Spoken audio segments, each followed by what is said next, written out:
नमस्कार। चलिए आज बात करते हैं जीवन की सबसे छोटी लेकिन सबसे जरूरी इकाई की, जिसके बिना कोई भी जीवित चीज बन ही नहीं सकती। हम बात कर रहे हैं कोशिका यानी कि सेल की।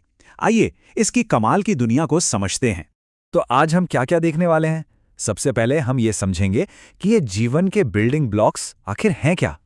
फिर हम टाइम में थोड़ा पीछे चलेंगे और देखेंगे कि कैसे एक कॉर्क के टुकड़े से एक बहुत बड़ी खोज हुई। हम जानेंगे कि कुछ जीवों में बस एक कोशिका होती है, तो कुछ में खरबों। और आखिर में हम इस छोटी सी यूनिट के अंदर झांक कर देखेंगे कि वहां क्या क्या होता है। तो चलिए एक सवाल से ही शुरू करते हैं। जरा सोचिए, एक ईंट से बनी दीवार और कोई भी जिंदा चीज, मान लीजिए एक पौधा या हम खुद, इन दोनों में आखिर कॉमन क्या हो सकता है? देखिए, एक तरफ है ईंट की दीवार और दूसरी तरफ है एक छोटा सा अमीबा। देखने में तो बिल्कुल अलग है ना? पर इनमें एक बहुत ही गहरी समानता है, और वो ये है कि ये दोनों ही अपनी अपनी बेसिक यूनिट से मिलकर बने हैं।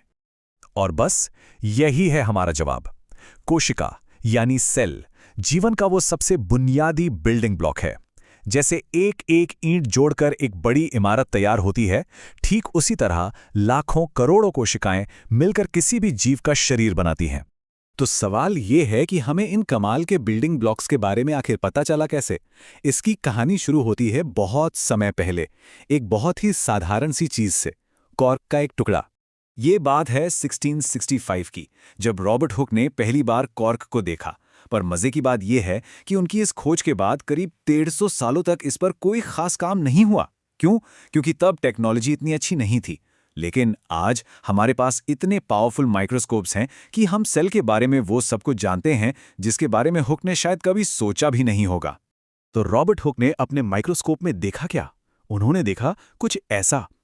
पेड़ की छाल से मिले कॉर्क के एक पतले से टुकड़े में उन्हें छोटे छोटे खाली डिब्बे दिखाई दिए। हुक को ये डिब्बे बिल्कुल मधुमक्खी के छत्ते जैसे लगे, और इन्हीं छोटे छोटे कमरों के लिए उन्होंने सेल शब्द का इस्तेमाल किया। असल में वो जो देख रहे थे वो मरी हुई कोशिकाओं की बाहरी दीवारें थीं, पर इसी एक खोज ने बायोलॉजी की पूरी दुनिया ही बदल दी। तो हुक ने कॉर्क में कोशिकाएं देखीं, पर क्या हर जीव ऐसा ही होता है? क्या सब में बस एक कोशिका होती है या फिर खरबों? देखिए, मोटे तौर पर जीव दो तरह के होते हैं।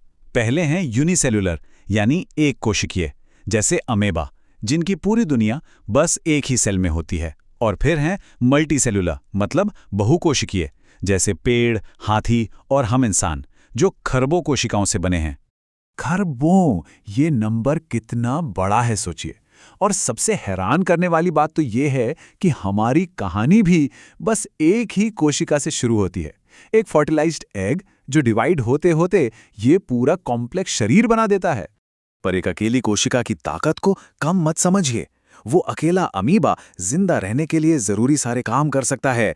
खाना ढूंढना, सांस लेना, बढ़ना और बच्चे पैदा करना, सब कुछ बस उसी एक सेल के अंदर। ठीक है, तो हमने संख्या की बात कर ली, कोई एक सेल का है तो कोई खरबों का। पर कहानी यहीं खत्म नहीं होती।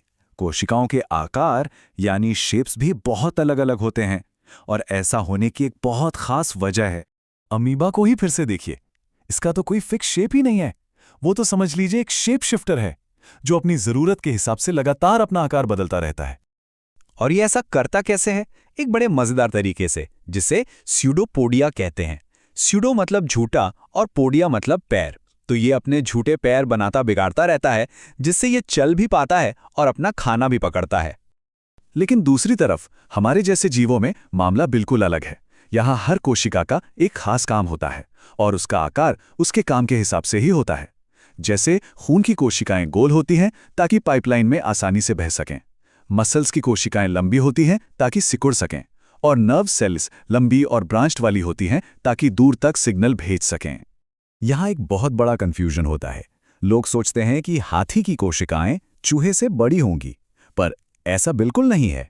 कोशिका का साइज जानवर के साइज पर नहीं, उसके काम पर निर्भर करता है। चूहे और हाथी दोनों की नर्व सेल का काम सिग्नल भेजना है, इसलिए वे दोनों में लंबी और ब्रांच्ड वाली ही होती हैं।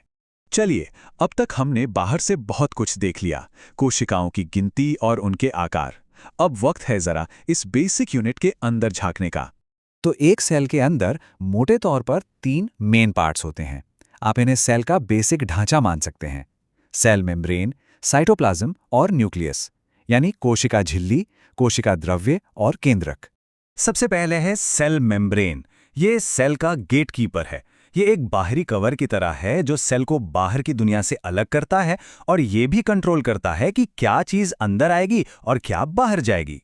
फिर उस झिल्ली के अंदर भरा होता है साइटोप्लाज्म। ये एक जेली जैसा लिक्विड है जिसमें सेल के सारे छोटे छोटे पार्ट्स, जिन्हें ऑर्गेनेल्स कहते हैं, तैरते रहते हैं।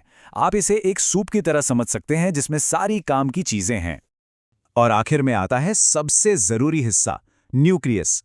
ये सेल का ब्रेन या कमांड सेंटर है। ये सेल की सारी एक्टिविटीज को कंट्रोल करता है और इसी के अंदर हमारी सारी जेनेटिक जानकारी, मतलब हमारे जीन्स और क्रोमोसोम्स, सेफ रहते हैं। तो क्या प्लांट सेल और एनिमल सेल एक जैसे होते हैं? नहीं, इनमें कुछ बड़े फर्क हैं। जैसा कि आप देख सकते हैं, सबसे बड़ा अंतर है सेल वॉल का। पौधों की कोशिकाओं में एक एक्स्ट्रा मोटी दीवार होती है जो उन्हें मजबूती देती है, जबकि जानवरों की कोशिकाओं में ये नहीं होती। तो चलिए वापस अपने पहले सवाल पर चलते हैं। अगर एक कोशिका एक ईंट है, तो ये खरबों कोशिकाएं जो हमारे अंदर एक साथ मिलकर काम कर रही हैं, वो सब मिलकर क्या बनाती हैं? वो सिर्फ एक दीवार नहीं बनाती, वो एक पूरा जीता जागता शहर बनाती हैं। एक ऐसा शहर जिसमें हर कोशिका का अपना एक रोल है, अपना एक काम है। और यही तो है जीवन का असली कमाल।